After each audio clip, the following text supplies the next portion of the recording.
Well, many people are still hitting the malls today, taking advantage of Black Friday deals and getting a start on their holiday shopping. But unlike in the years before the pandemic, there are no long lines of cars today heading to the U.S. in search of a bargain. Matt Ingram is following this story and joins us live with more. Matt? Phil, today's shaping up to be the busiest shopping day of the holiday season for the year.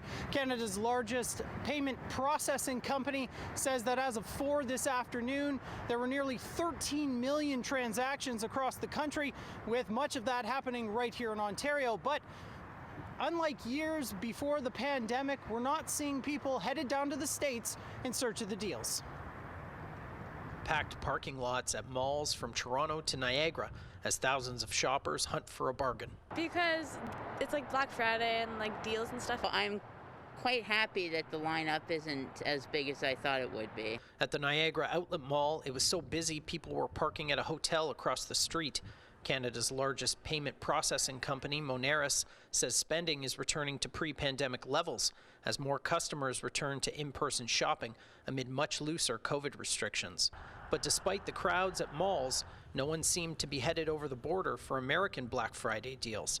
CHCH News saw no lines at the Rainbow Bridge, and there were no reports of major delays at any Niagara border crossing. Well, I figured with the border open and it being Black Friday that it would be pretty crowded. And I think with the deals that are offered in Canada, I think people are more comfortable staying at home. Some told CHCH News that concerns about rising COVID numbers in Western New York keeps them from the States. But for others, the need to provide proof of a negative PCR test at the cost of about $140 makes cross-border shopping just not worth it. I think they're losing the boat on the shopping right now because of that. We just decided not to do it this year, so we're just staying on this side of the border.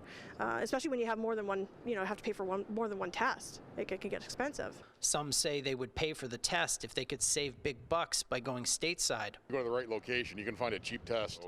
Price of doing business. Starting next Tuesday, fully vaccinated Canadians and permanent residents will no longer have to show proof of a negative PCR test to return to Canada as long as their trip is 72 hours or less.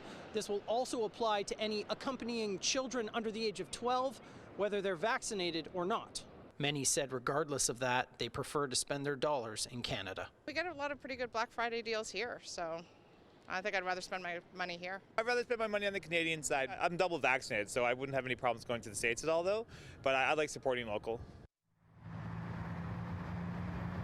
I'm here at the Burlington Center, and right now the parking lot's not packed, a bit muted this evening. However, shopping is expected to continue over the weekend at malls around the GTA and into Cyber Monday.